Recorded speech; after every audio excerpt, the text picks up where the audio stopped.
If we're going to get the wisdom of Solomon, we better have a microphone in that man's hands. Hello. You ready to go, Hello. Matt Solomon? I am. I'm good. All right. Sounds good. Thank you, That's Andrew. what we like. All right, ladies and gentlemen, one more time, Matt Solomon. All right. How's everyone doing? You all good? All right, GM, Joe-san. Not really Joe-san anymore. Good afternoon. Thanks for having me. Thanks for the introduction, Andrew. And Wow Summit for putting on this amazing event. Before I start, is anyone here a Formula One fan by any chance? Put your hand up if you are. Yeah, I got a few of you here. All right, so this might be interesting. So my name is Matt Solomon. I am the brand ambassador for the Motorverse. And prior to this, I joined Animoca back in 2020. This is around 3.5 years ago now. And prior to that, as Andrew mentioned, I was a professional racing driver in Formula 3. Raced against all those guys like Max Verstappen, George Russell, Charles Leclerc. But since 2020, I've been a full-time D-Gen, so I think I win. They can go and drive their fancy cars. I'm the real winner here. All right, so before the Motorverse, the ecosystem was actually called Rev Motorsport. And it was launched in 2020 as one of Animoca's first projects.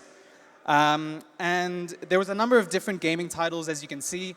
We had a partnership with Formula One, with MotoGP, and we had several titles of our own, as well as a number of different game studios, a number of different entities.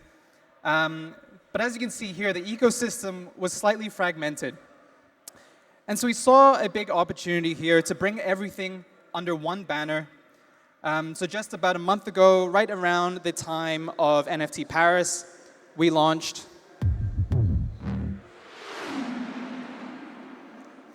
the Motorverse. So as you can see, we're really thinking big here. And we're all now aligned and pushing together in one direction on racing games, on IRL motorsports, esports, and Web3 with PFPs. And there's a place for everyone, regardless of how many wheels you like on your vehicle. And even if you're into electric cars, I'm not going to hold that against you. So this is digital vehicle culture. Now, looking at our building blocks, at the core of the ecosystem, we have our community. Along the way, we've picked up tens of thousands of racing gamers, of motorsport fans, and D-Gens, but there's a much bigger addressable market here of over 1 billion racing gamers and motorsport fans outside of the ecosystem that we already have. Now, looking to the left-hand side, we have both internal and external experience creators. And on the other side, we have vehicle licenses and motorsport licenses. And we do have one that's very exciting and one that we're going to announce very soon. Unfortunately, I can't share any alpha today. But one thing that's important to note is that everything here is underpinned by the Rev token.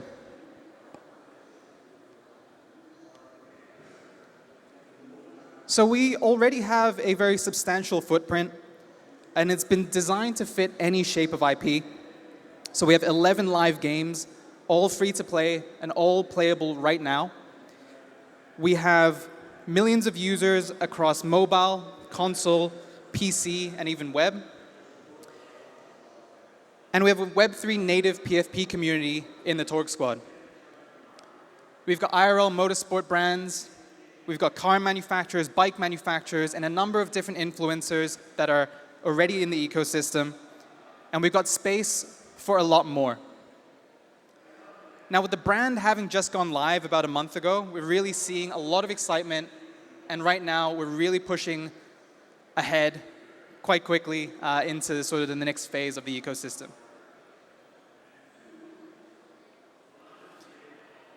Now, being built by Animoca, we have several core missions, and one of them being the big scary I word, interoperability. Maybe not scary, but can be often divisive. But we really are building an open metaverse for motoring enthusiasts.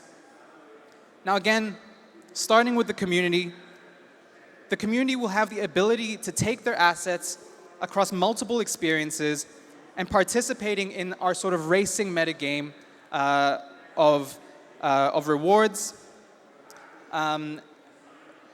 And if we look out there with the experience creators, people that are building within our ecosystem will be able to tap into a community that is ready and expecting a lot of these experiences, as well as knowing that there is a growing list of licenses there.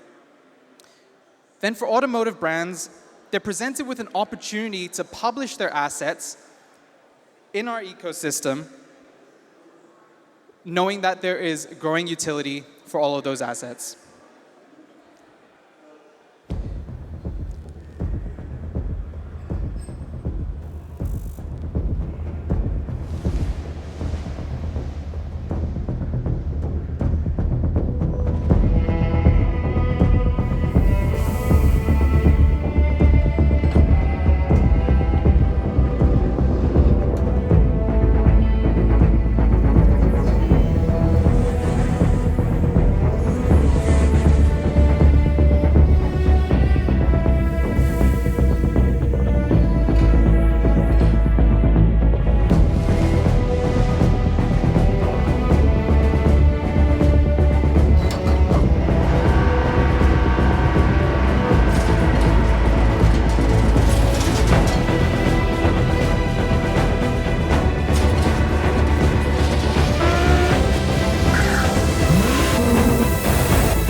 So that's the trailer for our ecosystem. And I'm going to ask the question again: who here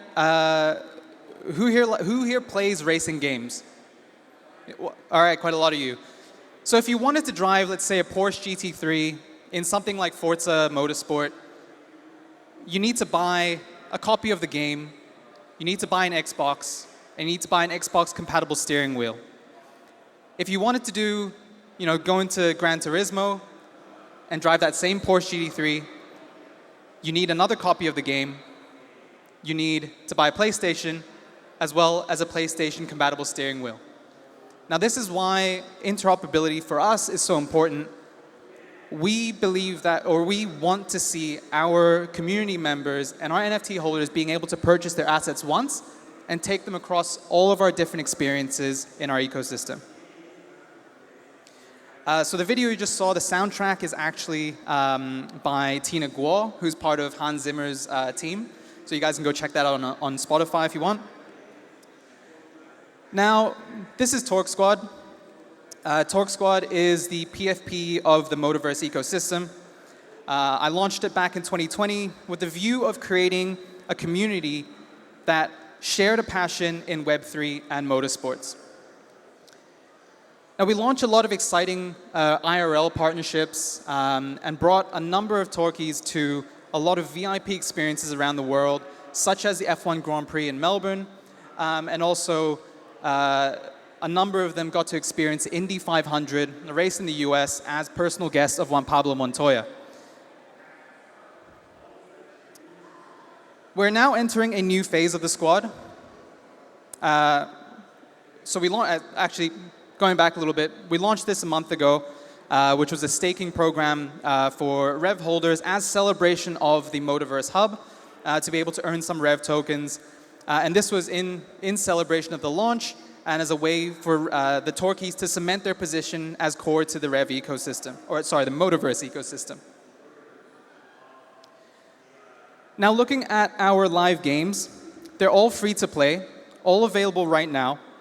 And Torque Drift 2, as you can see up there on the left, we actually have a booth for the game, which if you go out the stage here and turn left, you'll be able to go and check out a hands-on demo. They have over 350,000 downloads on the Epic Game Store. The team is here right now, so let's just give them a quick round of applause for that success. It's been very exciting. It's only been launched in early access, so congrats to that team. And if you've seen Fast and Furious Tokyo Drift, you'll know exactly what drifting is about. And they also have featured the first official NFTs by Nissan. So you can go and buy those cars and race them in the game, drive them in the game right now. So without further ado, I'm going to show you a trailer for the game.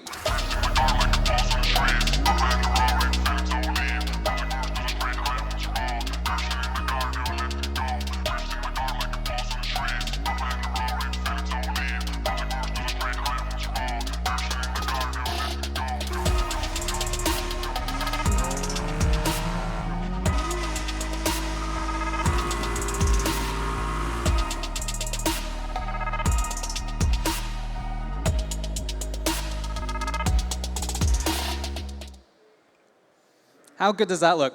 Guys, give the team another round of applause. They've done a fantastic job bringing that game to market. So yeah, there you have it, guys. That's one of the very exciting games in our ecosystem. It's a very busy time for us with the brand launch. We're pushing ahead. We have the first mint of one of our first truly interoperable cars coming very soon. Again, can't share the alpha on what car that is, what brand that is, but it's definitely one that I'm very excited about. So if you guys do want to go learn more, head over to motorverse.com. It's our hub. Go and check out all the news there. Follow us on socials. Go and check out TorqueDrift 2, the booth. Like I said, it's just out here on the left. And guys, thank you, WOW, for putting on such an amazing summit, as always. Thank you guys all for listening. I'm Solly, and have a great rest of your day. Thanks. And there he is, Matt Solomon, the Motorverse Brand Ambassador. That is a guy that I'm going to be looking for tonight at the VIP party to get some of his driving stories from his race car days. He told me one of them involving him and George Russell when we were backstage, but that's his story to tell, not mine. So you're going to have to track him down later on. Matt Solomon, the Motorverse Brand Ambassador from Animoca Brands. So as you just got a little flavor of, the metaverse is all about new experiences, creating new worlds for people to go into. And our next speaker is going to be bringing that to you. He's from the Canvasland Metaverse Productions. He is Zen Fong, and he's going to be bringing you that right now. Ladies and gentlemen, get ready. Here he comes. It's Zen Fong on the Metaverse. Good day, guys. Good day. Good day, ladies and gentlemen. My name's Zen, and I'm the co-founder of Canvasland. We are a Metaverse advisory and production studio currently being incubated by the Hong Kong Science and Technology Parks. Some of our reputable clients, enterprise clients, are the likes of Citibank, Daising Bank, Polytechnic University, and Science Park themselves. So it is my absolute honor to be here to share my views on the topics of the Metaverse with you guys today. So over the past few decades, computer scientists have actually done a tremendous job to create what we have today as internet infrastructure. Components such as the internet providing services and the way we share data across the internet in various formats. All these things took about 20 to 30 years for them to build. Then it came the internet boom, where exponential growth happened within the technological capabilities. That is when we saw the birth of search engines, e-commerce platforms, and different types of social media, social networks. All these things that we might have taken for granted today are actually essential parts of the next digital evolutions. So guys, welcome to the Metaverse. It is a time when our digital lives are being increasingly more important than ever before. And it is a time when we transact and store value across the internet. That is why the Metaverse era demands Web3 technologies, because we simply cannot have a digital life where it is completely centralized and with little privacies. That's why we need blockchain technologies to give us self-sovereignty over our digital identities and digital assets. And this is what we do at Canvasland. We integrate different blockchain applications to bridge the Web 2 to Web 3. And today I brought to you guys a few innovations that our companies have been involved in. One is the Meta DKG.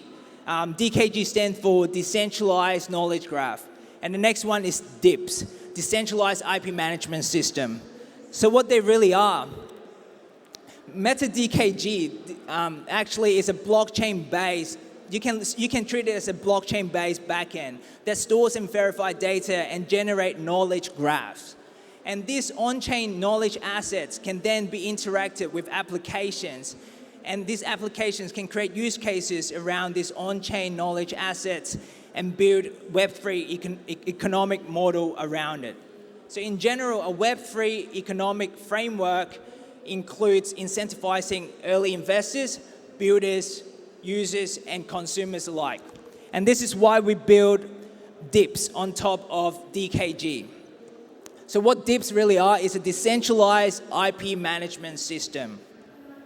So what it really does is for creators to be able to tokenize their IPs, their intellectual properties, in the digital world, and backed by the DKG, the decentralized knowledge graph. So they can put knowledge assets such as different legal documentations of their IPs, for example, their trademark applications, patent, and all those metadata onto an on-chain knowledge asset and back that tokenized IPs. And what does a digital IP good for? So then now it becomes massively scalable that you can distribute your IP across the world. And you can monetize, and creators can monetize from those IPs, and then people can collaborate with that intellectual properties and create more and more remixes. So how does it work? A decentralized IP, the flow goes a little something like this. So we KYC the creators, or we KYB the enterprise, and give them a soul-bound NFTs, okay? So this identity allows them to create the tokenized intellectual properties. And then they could provide different documentations to the on-chain knowledge assets that is backing this tokenized IP. And they can set rules. They can set different rules how the buyers can use those decentralized tokenized IPs. For example, if they want to distribute for products, for people to use it in products, they could then set rules for them to make it as a toy or like different clothing items and charge a fees. So you can see that this IP is not just staying in one country. It can be distributed worldwide in a scalable manner. So let me recap a little bit. The metaverse is not just the functions of game and entertainment anymore. The metaverse is actually the new era of the internet evolution. So blockchain gives us self-sovereignty over our digital identities and digital assets. And with tokenizations, we can then trade different tokens across the Web3 landscape seamlessly. And with that burgeoning digital life, we also need to tap into the digital property rights. So this is why we're working on our DKG solutions and giving more IP protections for people who do things in the digital landscape. And then we encourage progressive use cases between different artists and creators for this digitalized IP. And then we'll work with law enforcement agencies to explore ways to protect these digital property rights. So before I end this, I want you guys to know that what you guys can take home today from me is that the metaverse is beyond the functions of games and entertainment. It represents an era within the next internet evolutions. Thank you, guys. Thank you.